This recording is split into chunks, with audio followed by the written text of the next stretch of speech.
evening, all. It's absolutely a pleasure to have you all with us for this very interesting interaction of Thinkers Dialogue that we're going to have with Olaf Groth. In fact, Olaf right now, if I'm not wrong, is sitting somewhere in Dubai. And of course, he traveled from US and from California to Dubai just about last week, if I'm not wrong, for teaching his course at HULT. So in fact, this is part of the introduction. So Olaf does many, many things. So he is a professor at HULT. He teaches at HULT and at various campuses.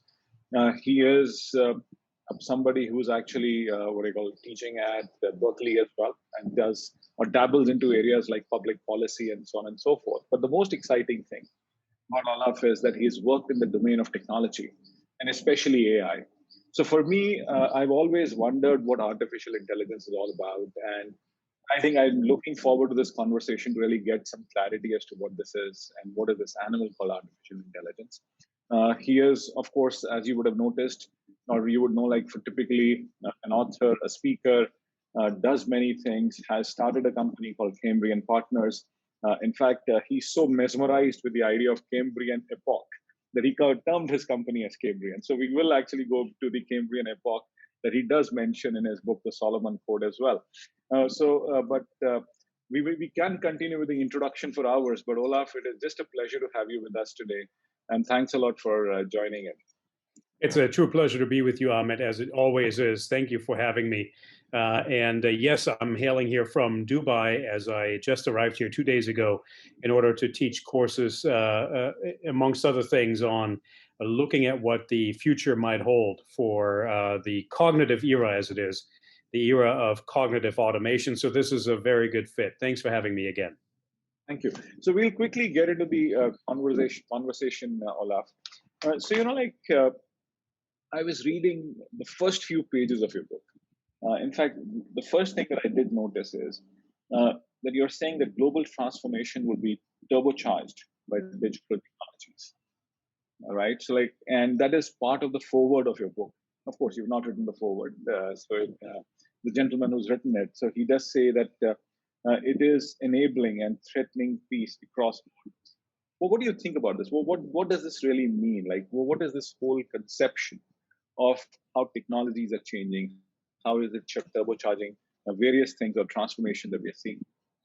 Yeah, look, I mean, to be fair, we've always had technological change, and we've always had industrial revolutions, right? This is the fourth, depending on how you measure it. The Japanese call it the fifth, right? Or industry society, I should say, 5.0. So yes, we've always had tech disruption. But the reason for why we said, or why our forward author, Admiral Stavridis, said it's turbocharging, is because there are some significant differences between this revolution and previous revolutions. And that is that, number one, it's coming a lot faster than other revolutions. And that has to do with the second point, which is that it is software-based. And now you can literally press a button and distribute code to hundreds of millions of users at any given point in time. The third point here is really that it's more pervasive than other revolutions, right? In the Industrial Revolution, you might have had weaving chairs, and you might have had industrial production lines, conveyor belts, etc. But these were very expensive hardware installations, right, that were centralized in certain locations. Artificial intelligence and the data that goes along with it, analyzed by data science, really is permeating every area of our lives, because things are becoming more software enabled, right? And so that's the third point. And really the fourth point is that AI, including data science, are now increasingly driven not just by Western innovators, and notably the United States, but also China. And so this is a co-led disruptive technology revolution.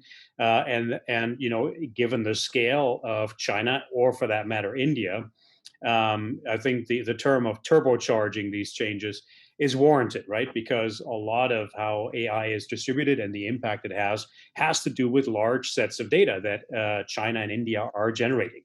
Right. So I hope that makes sense. So when you say that there are large sets of data which are actually getting generated, but to my utter surprise, you make a very important point in your book, that there is going to be a degree of anonymity in what is happening. Now, I was actually surprised because at one end, there is this whole huge debate that the new era is going to be something wherein we are going to get, there is going to be surveillance across through and through. There is this whole huge debate that is happening between Apple and Facebook and so on and so forth. So where are you on this part of the debate? And Well, where do you lie on the spectrum? yeah, I'm certainly more on the privacy side of that debate, simply because I think we have to renegotiate the terms at which this revolution is coming at us. It is indefensible. It's really unconscionable that we would be objectifying people, that we would be harming their digital dignity, and that we wouldn't be respecting them as human beings with the right to their own agency, their own persona protection, and their own privacy. That said, I think we all need to realize that surveillance is here to stay, just like AI itself is here to stay, and data science is here to stay.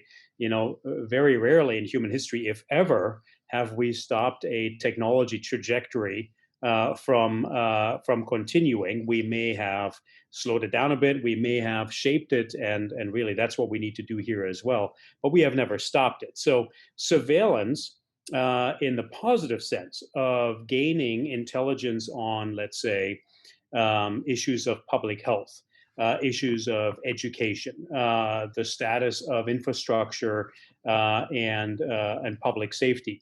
All of those are areas where we will continue to have surveillance, and we can do so and privacy assure that surveillance as well. So the two are really not exclusive. It's not black or white. It's really they really go hand in hand. But like Olaf, when you say that they go hand in hand, I think from an intellectual viewpoint, we might agree with it. But there is this whole huge debate that is happening across the board. And how do we really come to terms with that reality? Because at one end, there is this hardware manufacturer, say Apple, which creates a service ecosystem around it. Oh, we are going to be protecting your privacy. And at Facebook, I think everything that is being juxtaposed to you or given to you is so much influenced by what we are already seeing. And think so. One is, of course, the privacy issue, and I'm not too sure how it is really going to happen. But I do agree that it goes hand in hand. It has to be managed. The second thing is the kind of information we are going to be fed because of this. Yeah, look, my conviction is, and I think it's being substantiated by companies like Apple, but also others that are now very much sort of throwing their weight behind privacy and really the larger framing of ethics, like Salesforce and Deutsche Telekom, cable providers and Wi-Fi providers like Sonic in the United States and elsewhere, is that if we want to, as business people, if we want to get closer to the customer and create intimacy, we cannot do that unless we have trust, right? And so the things that we are doing at the moment that are so prevalent, certainly you mentioned Facebook, are trust destroying. And yes, at the moment, we still have the addiction to some of those social media benefits that we're getting. But I think increasingly our awareness is being heightened that some of these actors that are looking at us as a product are not trustworthy, and that will encumber growth. We want growth. I certainly want the global data economy to flourish. I believe in digital business models, hybrid business models, but not at the expense of responsibility and ethics.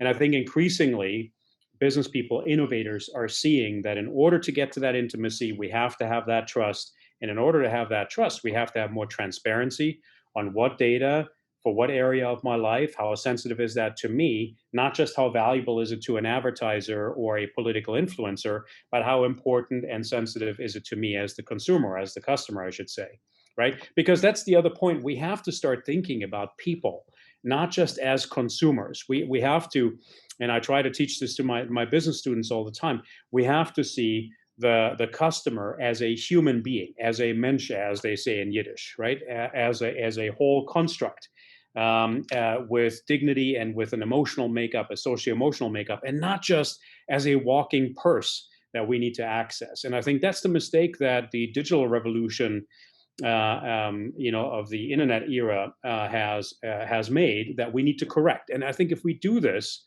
and we do this in a reasonable, level-headed way, then we can have further digital growth and reach that next growth frontier. But it won't happen without that.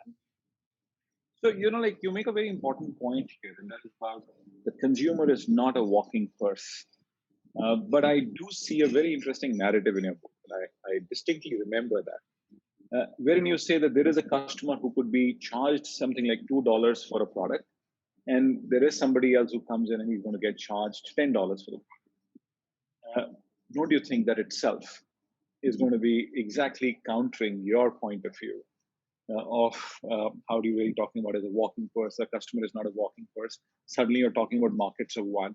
You could talk about exploitation that can actually happen. You're actually saying that you're not going to give the benefits of economies of scale to the consumer. So it could be fairly exploitative per se. Well, I think there are certain areas that are up for negotiation, that are up for definition. I think you and I might have a different definition of individual privacy. The people that we know all have different definitions. As one VC said to me once, privacy is really not a generalizable problem, and therefore there is not a general purpose solution. And I think they're right? But each individual should have the ability to determine which parts of my data footprint are really very sensitive, very personal to me, that I do not want to disclose. And those data types may vary person by person. There are, of course, generalizable larger buckets at some point where you can aggregate, but there's really no reason for why we shouldn't be, seeing eye to eye with the big data platforms and with the data brokers and trading houses and advertisers to say, you can have part of my data footprint, but I ought to have a say in which parts and on what terms. And that has really not happened yet, right? It will happen at some point, and artificial intelligence will hopefully help us make this happen. This does not have to be a tedious manual task that would be insurmountable, really. But AI can help us figure out who we are and what really matters to us, and which parts of that we want to give away and which parts we want to keep secret. And then there are some where we may have big gray areas, right? Also, don't forget that our lives change. And as our lives change, our sensitivities change, our value sets change. We are dynamically evolving animals, as it were. And so it's only natural that gray area will morph as we grow older and take more or less sensitivity in any given area of our lives. We should engage in a dynamic negotiation, right? This is not about shutting off data pipelines by any stretch of the imagination. This is enriching them. This is really opening the spigot, but in a responsible way, right? It's a fallacy to think just because we're responsible, we're going to throttle everything back, right? I mean, look, the parallel is we invented seatbelts really so we could go at the speed we wanted to go, right? We didn't have to slow it down to be too conservative because we're scared we're going to crash. We have seatbelts and we are safer in our cars. So it's really cooked up to be an oxymoron or a contradiction in terms, but it really doesn't have to be. Now, the phenomenon that you outlined, that when we have two people that maybe even seem very alike in their profiles, one at $2 and one is being priced at $10, that can have different reasons, and I think that too needs to be made more transparent, right? It could be that the person with the cheaper pricing is also giving more data about themselves and therefore is getting a huge discount, right? It could also be that because the person is giving a lot more data, the people who mine the data deem that person to have much less price sensitivity and therefore charge him or her or them a lot more, right? And conversely, if somebody has a poor data footprint, they might be charged a premium because they're riskier, or maybe less because we automatically deem them to be socioeconomically underprivileged, right? See, because it can swing in so many different ways and have all these drivers of inequality, we need to be a lot more transparent about how we do these things. And one mechanism on how to do that is to have transparent data markets regionally and even globally that are regulated like any data market, and in which people can participate. Right now, data trading is really happening behind closed doors and is really opaque, and that's why people are increasingly scared of it. This is fascinating, Olaf. But when you're saying, of course, a lot of data is going to get generated from people, and that is what is going to enable as to what price of the product can actually happen. You understand the consumer better. You understand the idiosyncrasies better. But in the world today, and I'm just talking about the present, and I'm sure like in the future it is going to change. So there is a journey. But at present instance, like what we are seeing in the world today is that there is huge levels of digital uh, inequality that actually exists. Everybody does not play with similar sets of data or does not give access to similar sets of data. So till that time, I think we are going to be in middle of something which is happening, is going to happen. And how long do you think that period would last?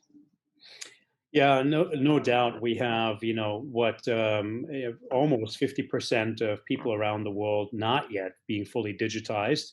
And yes, that does at some point equate to being disenfranchised from the global digital economy. We have to work much harder to bring those people into the fold in responsible, ethical, and locally appropriate ways. I'm teaching a course right now on AI business in Africa, very rewarding. And we need to make sure that Africa and Africans, right, a hugely diverse continent, just like India is very diverse, that local populations need to find their own voice and their own way of expressing their own values in that digital economy. So it's not just about giving somebody a better mobile phone, or taking them from a feature phone to a smartphone, or whatever it may be. This is really about locally appropriate business models, locally appropriate governance schemes. I mean, why is it that in Africa, for instance, we don't have indigenous governance schemes for artificial intelligence, whereas in most other regions around the world we do? So yes, we need to bring people into the fold in responsible ways, and we need to make sure, Amit, that this isn't being done in sort of a neo-colonial, AI colonialist kind of fashion, right? To borrow a term from our friend Kai-Fu Lee, right, who has described this. We were in a book event together, and I think you rightly brought that up, right? The United States and China are leading the pack when it comes to AI innovation.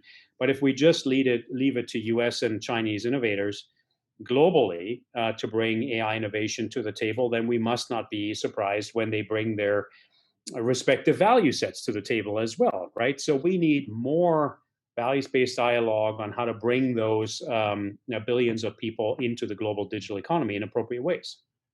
Very interesting. And so, like all of when we are really grappling with these issues and the changes that we are really seeing, this will fundamentally, of course, change two things. Like I see that you're talking about a fundamental redrawing of how the capitalistic system works.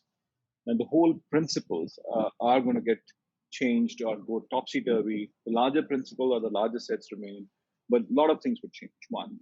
But it can have huge implications for governance as we really move into the future. Because when you talk about newer technologies, when you talk about AI, you're talking about redrawing of industries, and it will have to have different governance mechanisms, regulatory practices.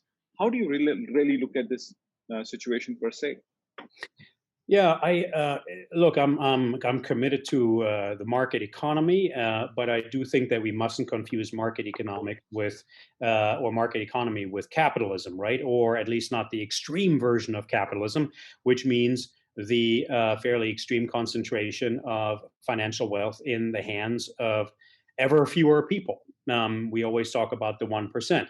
And technology, unfortunately, for all of its benefits, and I'm a big believer in technology. Some people have called me technology optimist, which these days isn't exactly a positive label.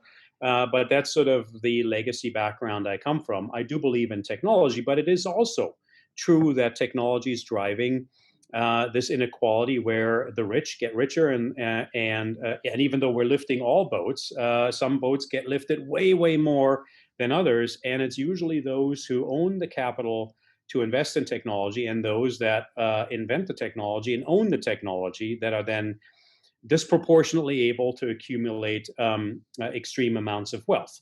And so that form of capitalism, to me, is an aberration of the original thinking behind capitalism and behind market economics. And I'm not a big fan of it. So yes, we do need to govern to make sure that these global platform entrepreneurs are that we look at the market structures and the capital accumulation and the power accumulation behind those, and that we democratize and diffuse the development of artificial intelligence and the access to important data sets, right? And you can get that through some form of regulation. You can get that through some forms of self-governance, new laws describing and putting in place new market structures, and through things like open data, and specifically open government data as well, right? But yes, it's about correcting this before these structures become so edged in stone that that everybody is dancing to the tunes of a handful of 5, 6 different global platforms. Got it. And like you also mentioned something important here, and that you're talking about tech elites in your book as well. Like, could you just make us understand what do you mean by these tech elites? That we have to move, and you've also alluded to that point in your previous answer as well, that you don't have that hegemony with 5 or 6 different enterprises. So how do we move from tech elites to masses, or how do you think things are happening from physical labor to knowledge workers? Yeah, so the tech elite, or the technorati, as some people call them, are clearly the ones that either have the business acumen, the business education, the business experience, or of course the technological, scientific, engineering education and training to either invent, innovate, or stand up these types of new technology ventures, right? And make no mistake about it, there's a lot of benefit from what this elite does. And I think none of us wants to necessarily wish those platforms away again. I'm certainly very digitized and very connected myself. But when it becomes a tiny elite that essentially describes or prescribes to the rest of us how we transact, how we relate, how we self-actuate, live out our purpose, live our lives, and who we befriend versus who we dislike, and then increasingly also disenfranchises us in terms of our own income potential, and draws wealth creation toward these few big platforms. That's clearly not the right dynamic. So what we need to do is to ensure that, for one, that innovators get a chance at standing up their ventures to compete with some of these global platforms. We need to, look at competition in the global platform economy with fresh lenses. Regulators are struggling with that. They're working hard and fast to wrap their arms around what that actually means, because our regulatory regimes weren't set up for the global platform economy. So antitrust and competition laws are outdated, and some of the expertise is outdated as well. So we need to do a refresh on that and figure out what that means. Does that mean we take a new look at how these global platforms are acquiring younger companies, which of course oftentimes is a windfall for the entrepreneur in question? So there is very little resistance there, but it isn't really in the interest of society. We need smaller companies to stand up and compete with these global platforms. That's how you renew, and that's how you make sure that at the end of the day, society benefits from the innovation that these young entrepreneurs bring, right? So that's number one. Number two, we need to work much harder, much faster on education. We need to make sure that many more people get the goodies, as it were, from data science, artificial intelligence, really any kind of cognitive technology, including, of course, knowledge and methods and frameworks on things like compute power. Quantum computing will be blossoming over the next 10 years. Things like the Internet of Everything, certainly autonomous systems and robotics. Cyber security is increasingly becoming not just a way of defensively securing networks, but rather harnessing new business opportunity because it points in the direction of trust, right? So we need to have more aggressive and much more wide-reaching education programs, and that needs to start almost with basic education in the first couple of years of a student's life, and shouldn't wait until they hit college or the senior years in high school. China, incidentally, is doing some of that now. Some of the Nordic countries are, and I think this is a good recipe for a lot of different policymakers around the world. So that's the other thing we need to do. And then, of course, we need to build out infrastructure so that whether it's 5G or 6G, or whether it is satellite-based networks like the ones that Mr. Musk is planning, we need to give people much more access, affordable access, so they can start tinkering. Let's not forget that a lot of innovators don't go the formal education route, but they start to experiment. They acquire data science knowledge by experimenting on affordable platforms. But of course, for that, you need basic infrastructure. So that too needs to be built out. I could go on and on forever, Amit, right? There's so much more we can do, but those are three basic staples, I think. Mm-hmm. And so, like you also said something very important, and that creates a lot of tension in my mind, or I would rather say, it gives me a lot of food to think, or how do we really make a difference? Like when you say that there are certain wrong dynamics that possibly exist, or what we like, what we dislike. And recently, what we did see is that one of the platforms, or in fact multiple platforms in the US, banned the former president of US. I have always asked this question, but especially when you really look at it, suddenly when you have Twitter or YouTube or Facebook saying that the president cannot actually be on its platform, don't you think they're undermining democracy per se? Whether you like it or not, he's a serving president of a country. You don't like his ideas, that's okay. But suddenly you're also showing that the kind of power that these firms have simply create havoc within the democratic system. So how do we really create that balance? Because what we are seeing with your kind of data that we are really talking about, you can actually talk about larger firms. I do expect that there are going to be smaller firms, but it looks like at this point in time, they're going to get larger and larger with more and more power as we go along.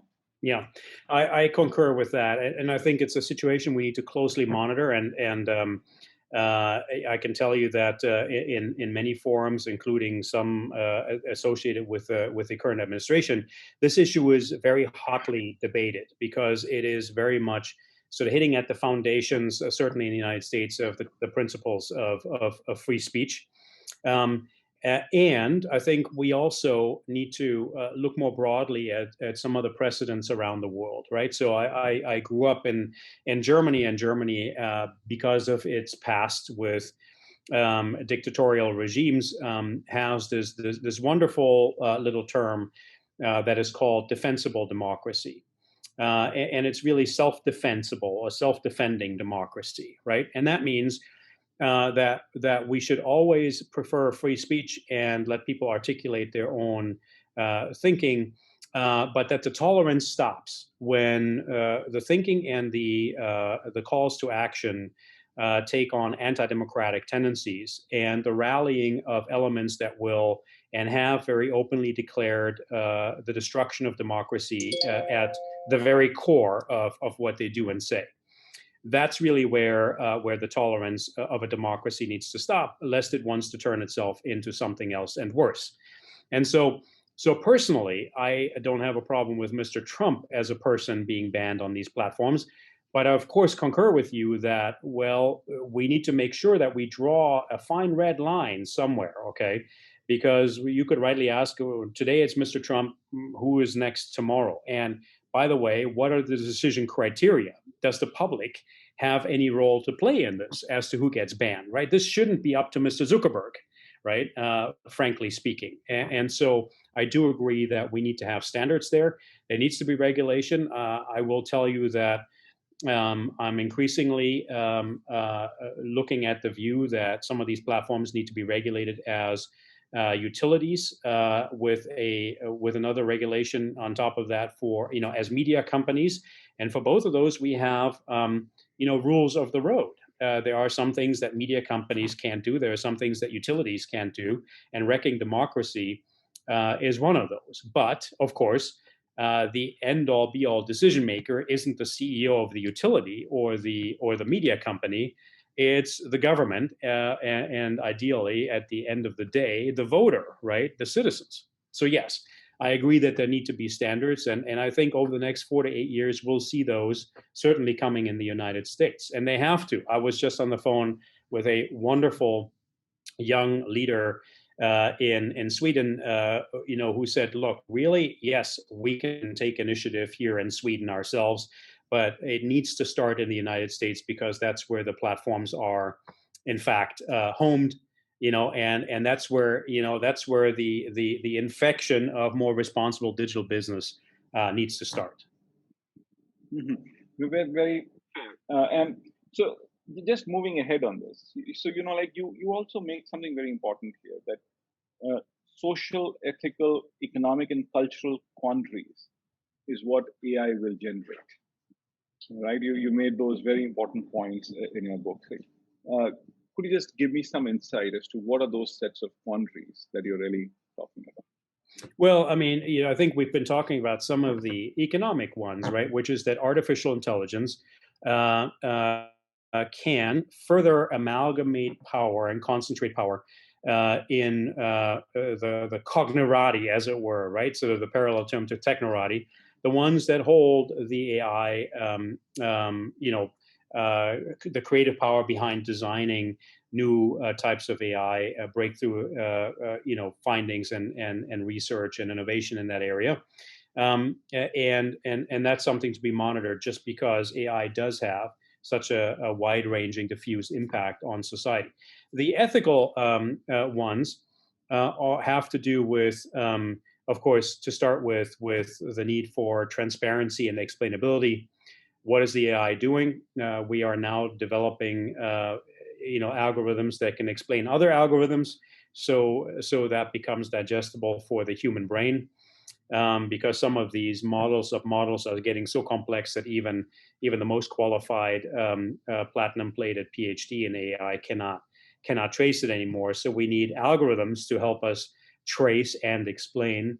And we need business people to be transparent about what they're doing with data and what the benefit is of the algorithms, what the risks are, and what the societal second and third order effects might be, right? Because they're the best equipped to help us understand that. Then of course you get into territory like biases, for instance, right? I mean, the fact that some of these AI algorithms aren't recognizing certain ethnic groups in society, that they can draw conclusions on some of the most private and personal details of your psychometrics and your personality makeup and your things like sexual orientation and those types of things. And of course, that they're also being abused through facial recognition algorithms, etc., for surveillance, as we all know. Those are just a few of the ethical issues that we're looking at. Then, of course, you get agency, right? We talked about Facebook, right? It's not too far off now, the Biden-Putin summit, right? To talk about election interference. That hits at the problem of agency. Right? If I know that artificial intelligence algorithms are enabling foreign influencers to skew election results, or at the very least rally different elements in a society against each other, so they interfere with each other, which is sort of an arm's length, that's not good for any electoral system. So that hits on agency right there, right? So those are just a few. And then societal is really flows from that, because it means that on the trajectory we're currently on, we are dividing society. We're not uniting society, and that's bad. That's bad for society. That's bad for the economy. That's bad for business. Right? It's bad for everybody. Right? These algorithms put us into bubbles. We dislike each other more, not less. We're using artificial intelligence to simply stimulate engagement, and usually negative type of engagement. And we need to change that, right? We need to somehow figure out how to reverse the polarization that is happening in society. Now, that's only one second order effect. There are many more, right? When you're thinking about putting AI into schools to help students learn, then of course there's lots of benefits to that. But there's also some drawbacks, right? Now there's an AI that will analyze a student's, like I say, psychometric profile, learning behavior, socialization progress. And that's very heavy duty sensitive data that better be secured somewhere, right? And better be safeguarded, right? We have algorithms now that help us with hiring. We can use that to make sure that previously disenfranchised minorities get a better shot at certain jobs. We can also do the exact opposite, right? And so all of those then, of course, have second and third order societal effects that we want to monitor for, right? Which is why the Global Partnership on AI, G7, OECD are setting up global monitoring systems for artificial intelligence, similar to what we've been doing in climate change, and that's a good thing. We need to get smarter on that. So my question was, what do you call? Is this impacting people of all ages? When you really talk about how information is being provided, we are being made into silos. We are being provided all the information and all that stuff. So is it affecting people of all ages? If it is, then how do we really make sure that people don't get into these silos? Because it is very, very important for us to curtail that tendency. Because what I really see is on that polarization, which can be very dangerous. Yeah, it is affecting, as far as I can see, and from the data that I have seen, it is affecting all ages and all groups across society. You could, of course, argue that those who are the most digitally native, and certainly the ones that are most AI native, as some of the Gen Z and younger generations are and will be, the more they are prone to being exposed, right, to that kind of bubble creation.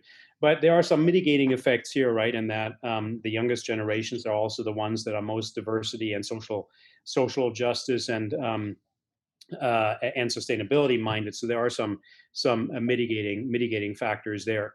But yes, very clearly, we need to take a look at what's happening across society, and then make sure that for the most vulnerable elements in society, and that is the youngest, that are most prone to, as they're forming their own identity, their own personality, their own social networks, their political connections, that they're not being taken advantage of. And of course, the same goes for those that are the oldest and that are maybe the least digitized, as it were, and the least experienced with forms of self-protection in the digital realm. I'm thinking now about Facebook's announcements that it wants to come out with networks for children. Well, that's a scary proposition. I'm not saying there shouldn't be networks for children, but given Facebook's record on ethics, I would hope that that is very, very much regulated by Washington.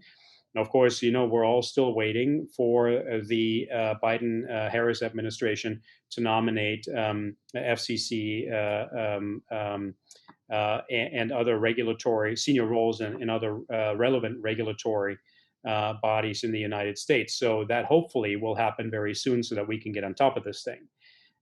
Because yes, that is something we definitely need to monitor and mitigate against. Mm-hmm. And you also said a very important point, and that was on how education can actually be impacted, and there are those second order effects. But like my worrying thing, like with this technology, when we were young children, we could make a mistake in our school, we could fail a test and get away with it. And it was we were not scarred by those kind of incidents. It was a very small incident. But today, I think people are getting scarred so badly. How do you think this technology can help us get away with it? Because right now it seems that we are getting affected. How do we get away with these kind of scarring things? Because if it is a scar which happens to a young man or a young girl, a young lady, it is actually going to be a lifelong effect. It's a lifelong effect, and look, Amit, not to date us, but the world was different when you and I were in school, right? And I don't want to say that there weren't challenges or that there wasn't any complexity, but I think we can all agree that the world has gotten phenomenally more complex ever since then. And digital technology has played a role in this, because far from simplifying, it has made some areas of life certainly more enjoyable, richer, and more beneficial.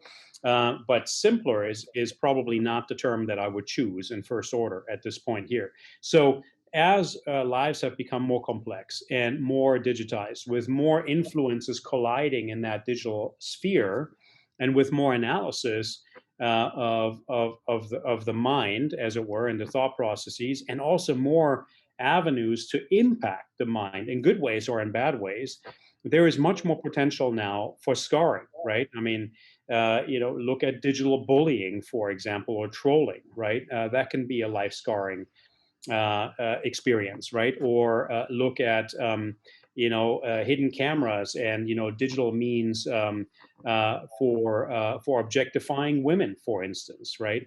That can be very scarring. It can also, on a simpler level, can be scarring in that when people don't know how to deal with both analog or digital tools, and give the wrong advice to a child or a young person, they could end up in the wrong direction in life and become very unhappy.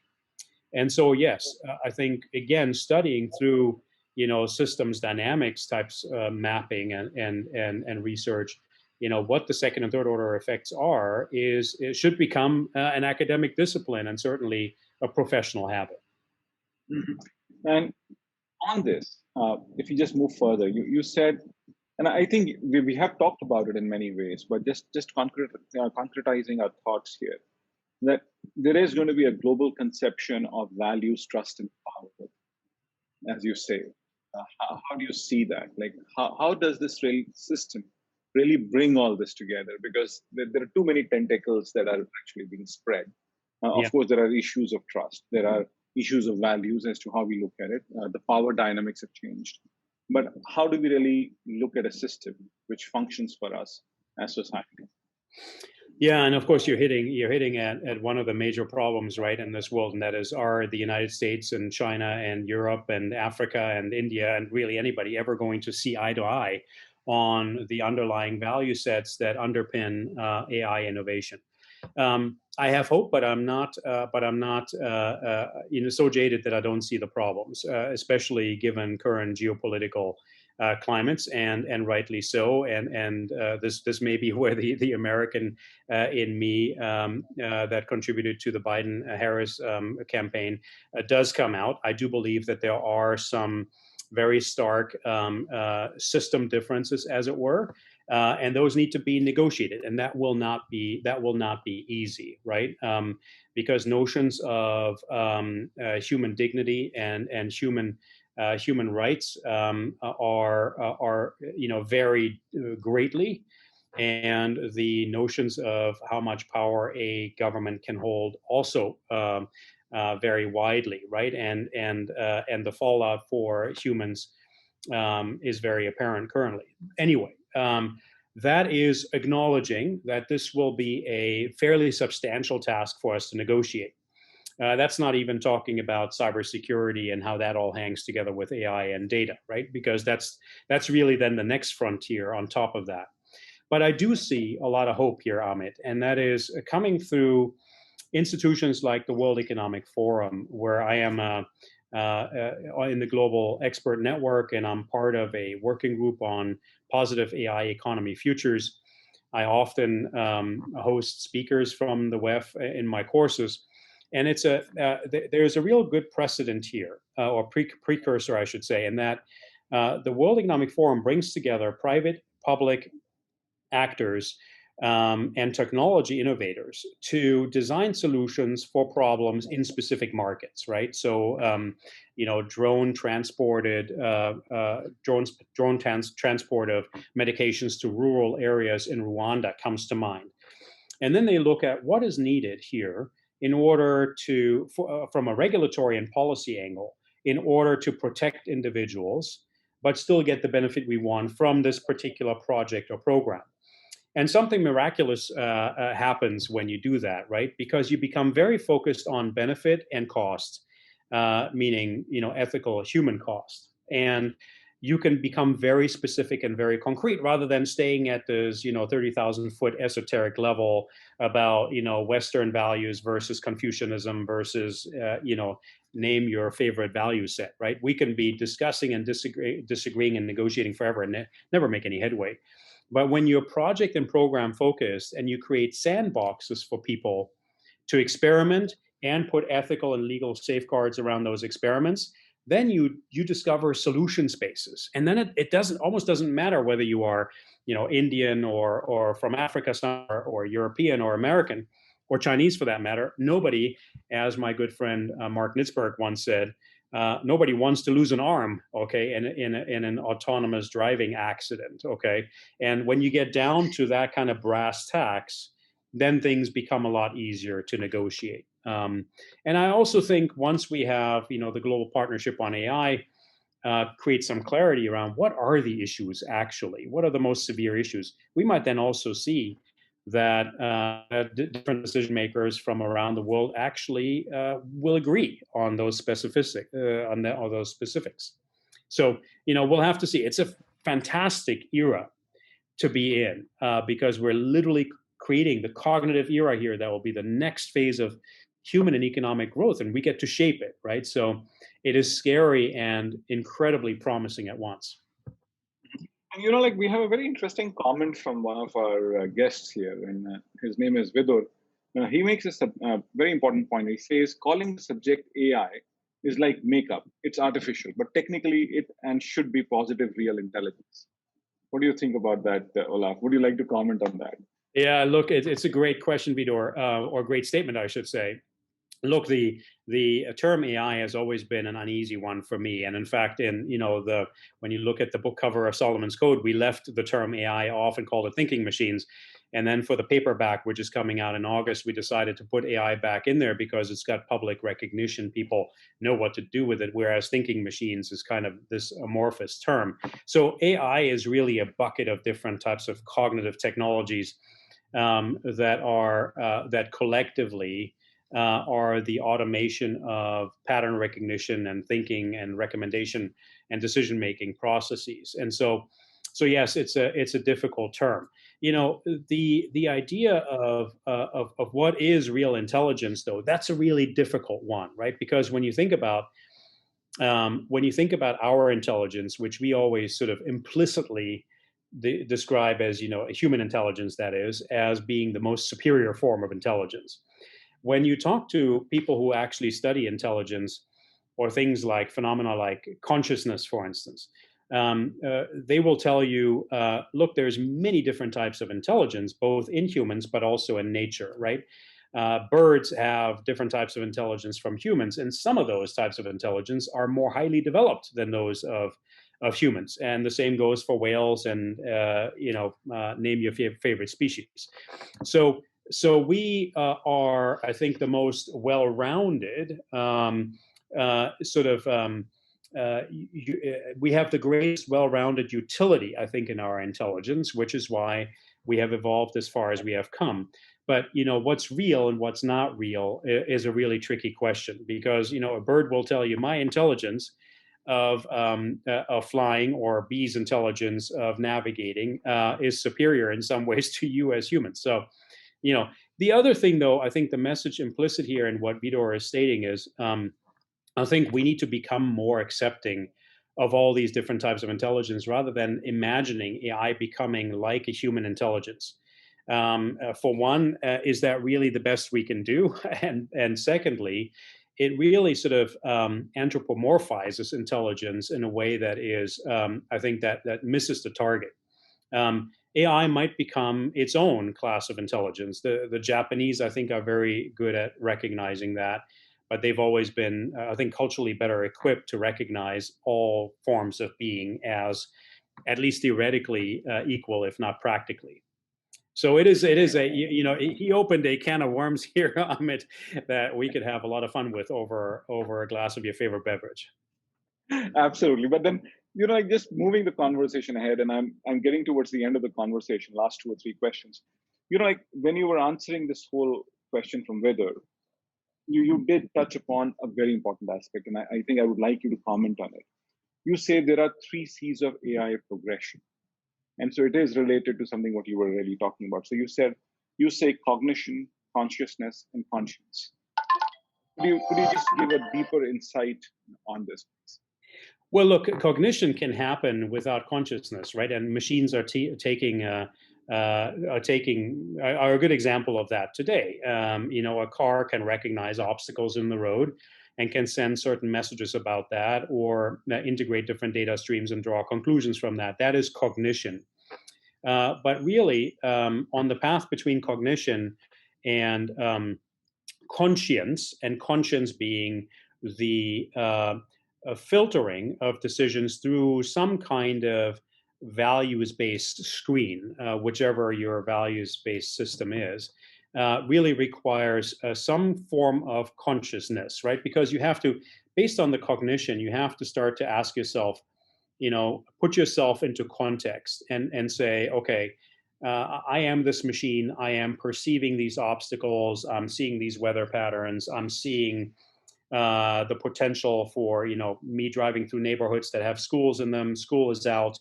Students are running into the street, right? In order for all of that to then receive some kind of value treatment in the decision of a car which route to take, it needs to place itself into the context of all of these happenings.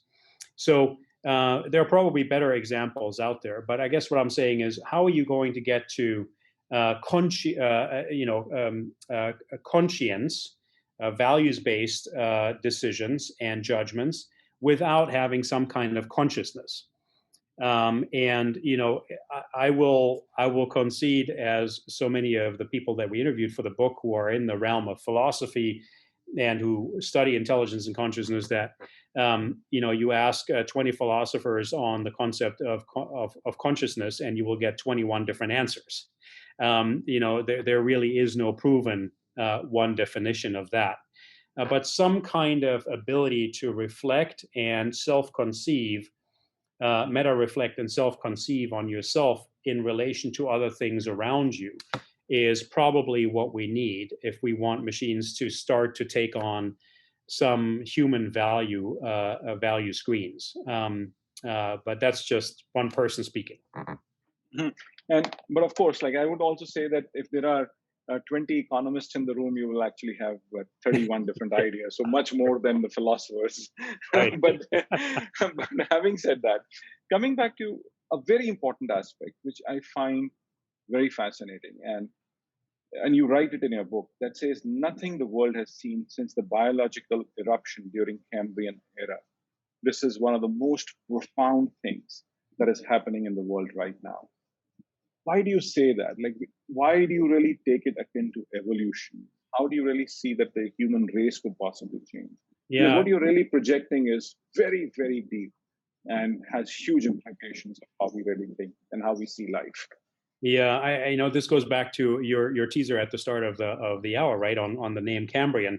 But the Cambrian Revolution as a geological era was really remarkable in that we saw an explosion of life, and I believe, and jointly with my co-author Mark Nitzberg, we believe that there is the potential for AI to generate that kind of explosion of opportunity, both human development as well as economic development and business development opportunity, if used and governed in the right way. Why? Because artificial intelligence, with the help of ever cheaper modern sensor technology and eventually greater compute power through neuromorphic chips, through quantum computing, can help us recognize the world around us in much more fundamental ways, right? This is incidentally also what one of the religious scholars in our book has called out as great potential, not to pitch AI against whatever your notion is of a higher spirit or God, but rather getting closer to that higher spirit, meaning understanding the world around us, understanding how humans work, understanding our own brains. I mean, if we accept the fact that we only understand 20% of our brain activity to date, what if you could understand how that works, and thereby expand our own brain capacity, our own mental capacity, cognitive capacity. What if you could understand nature in entirely different ways because you have smart machines helping you? So once you understand that, and then assume that we get the governance right, then it's easy to see how we can find entirely new molecule structures. We can understand the evolution of diseases much more. We can do maybe more banal things, but important nonetheless for the environment. Traffic management, climate change mitigation. We can do so many good things with artificial intelligence if we just devoted our attention to it instead of just selling better mind candy to its role in human evolution. And as my friend Brian Johnson, the CEO of Kernel, says, really a reframing of what it means to be human in that context. So I think there is tremendous opportunity there. I will also, maybe as a final quote, Amit, if you permit me, recall an interview that we did for the book with my good friend Patrick Wolf, who is a U.S. chess grandmaster, right? Who said, look, if we are looking at humans beating machines in chess or in Go, that is over, right? Once and for all, AlphaGo Zero can beat the reigning 30 Go champions around the world all at the same time in parallel, with no chance of a human ever winning again in that complex game.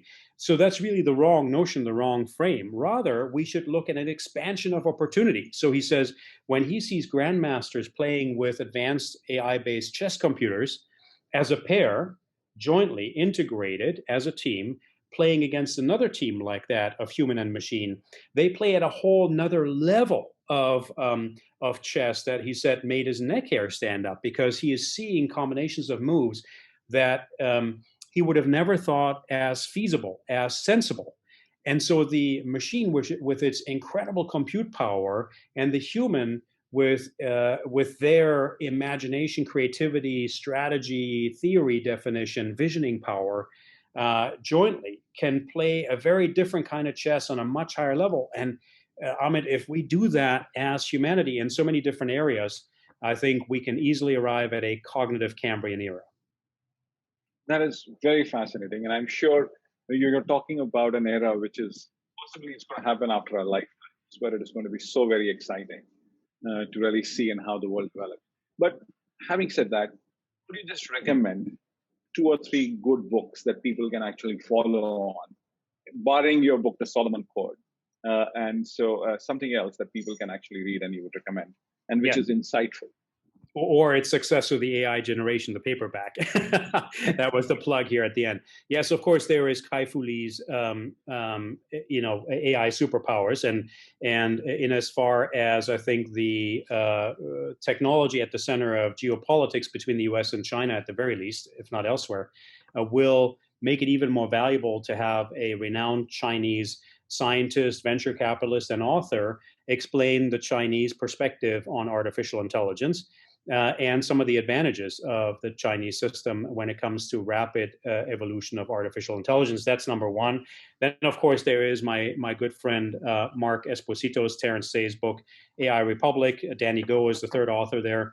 AI Republic, I'd highly recommend. And of course, there's Homo Deus by Harari.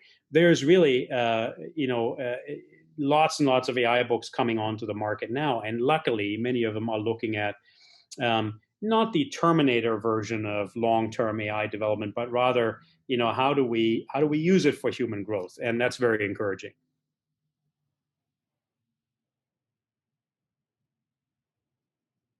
So great, Olaf, and this has just been such a fascinating interaction. I think I learned so much. Now there is so much to learn from this, and really see as to how things are going to change.